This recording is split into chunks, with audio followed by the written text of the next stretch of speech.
তাকে সিংহার দায়িত্ব দিয়েছেন, সিংহারে দাঁড়ায় আছেন।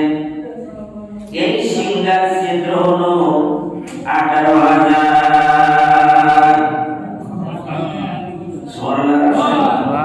কত হাজার? 18,000। মাখলুক কত হাজার? 18,000। কথা বুঝলেন? ইসরাফিল এই সিংহার মধ্যে ফুঁক দিবে। আল্লাহ যখন অর্ডার করবে, একটা সেকেন্ড এদিক সেদিক করেন না। যেদিন আল্লাহর হাবিব মেরাজে গিয়েছিলেন, জিবরীল বললেন, ইয়া রাসূলুল্লাহ, ইসরাফিল সিংহারে দাঁড়াইছে। ইসরাফিলের ডাকলেন, ইসরাফিল তুমি কি জানো কে আসছে?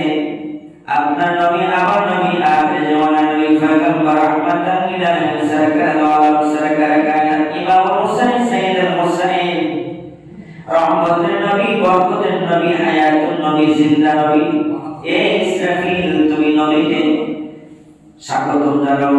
ইসরাফিল ইসলাম একটা মুসকি হাসি দিয়ে বলেন, আহলান সাহলান, মারহাবা ইয়া রাসূলুল্লাহ, মারহাবা রাহমাতাল লিল আলামিন, মারহাবা মারহাবা ইয়া রাসূলুল্লাহ, মারহাবা রাহমাতাল লিল আলামিন, মারহাবা। আল্লাহর হাবিবের হাবিব জীবনে কোনদিন মুস্কি হাসি দেই নাই। আমি তাকায় থাকি জাহান্নামের দিকে, তাকায় থাকি জাহান্নামের দিকে, তাকাইতে তাকাইতে আমি চক্ষু দিয়ে কাঁদতে কাঁদতে আমার গা হয়ে গেছে। আমার চারটা পাখা, একটা পাখা হলো আসমানের উপরে, আরেকটা হলো জমিনের নিচে, একটা হলো মাসিক থেকে মাগরিব পর্যন্ত, মাগরিব থেকে মাসিক পর্যন্ত, আরেকটা পাখা দিয়ে আসে তার শরীরটা কাটতে দিয়ে রাখছে। আল্লাহ পাক জিবরাইল সাল্লাল্লাহু আলাইহি ওয়াসাল্লাম জীবনে কোনদিন হাসি দেই নাই। আজকে মাত্র আপনাকে দেখে, রহমতের নবী দেখে আমি একটা হাসি দিলাম। সেই ইসরাফিলের সিংহারে দাঁড়িয়েছে। যেই সময় আল্লাহ কবুল সুবুদ, তখন ফু দিবে। প্রথম ফুৎকারের পরে তামাম বিশ্বের পৃথিবীর মানুষ যারা জিন্দা থাকবো, এই সমস্ত মানুষ মরে যাব। সুবহানাল্লাহ। দ্বিতীয় ফুৎকারের সময় ইলা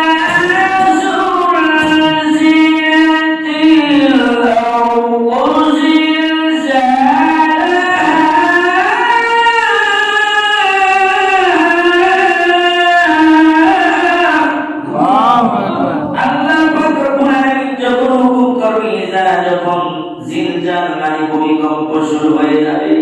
কি শুরু হলো? ভূমিকম্প। এই যে ভূমিকম্প 5 সেকেন্ড, 3 সেকেন্ড, 6 সেকেন্ড হইলে উপায় নাই। এই ভূমিকম্প শুরু হবে, শুরু হইতে হইতে 3 নয় 3 নয় 40 দিন হইব। আল্লাহু আকবার বলেন না? 10 সেকেন্ড 5 সেকেন্ড হইলে উপায় নাই, কিন্তু কয়দিন হইব? 40 দিন। ইদা জুলজিলাতিল আরদু জিলজালাহা ওয়া আখরাজাতিল আরদু আসফালাহা ওয়া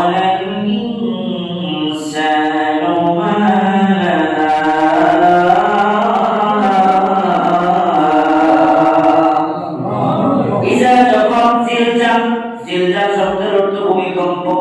সূরা জিলজাল ইযা জুলজিলাতিল আরদু, আরদ মানে হলো জমিন, জিলজালা জমিন কাঁপতে থাকবে। ওয়া আখরাজাতিল আরদু আসফালাহা, জমিনে ভূমি করে দিবে। কি করে দিবে? ভূমি করে দিবে। কত মসজিদ করে না, আপনার ঘর বিল্ডিং ভাঙে না, কোনো কিছু ভাঙে না, তার কারণ হলো আল্লাহ জমিনে বলছে তুই বিল্ডিং ধরে রাখবি, জমিনকে বলছে তুই বাসস্থান ধরে রাখবি, আমার বান্দার ঘর ধরে রাখবি। যতক্ষণ আমি হুকুম দিব না ততক্ষণ ছাড়তে পারবি না। আল্লাহু আকবার। জমিনে ধরে রাখছে, এই জন্য জমিনে ধরে রাখার কারণে কিন্তু মানুষের ঘর বাড়ি পড়ে না। নালে তিনার ছায়া ফাসাদ কি সুন্দর একটা বিল্ডিং, হ্যাঁ দিয়ে বানাইছে, এটা তো ব্যবহার কিছু না, একটা টাকা যদি হয়ে যায় ভূমিকম্প। আল্লাহ বলছেন জমিনে ধরে রাখো, যেদিন চিৎকার মধ্যে ফুঁক দিবে ভূমিকম্প শুরু হবে, জমিন কবে আখরাজাতিল আরদু আসফালাহা, জমিন ভূমিকম্প আর ভূমি করবে ভূমি মালিক। জমিনের নিচ থেকে খনিজ সম্পদ স্বর্ণ রত্ন যা কিছু আছে সব কিছু বাইরে হয়ে যাবে। সোনা বানানা হীরা মণিমুক্তা সব কিছু বাইরে হয়ে যাবে, কিছুই থাকবে না, সব উপরে উঠে যাবে। এবং তখন জমিন থেকে জবান খুলবে, জমিনে কথা বলবে।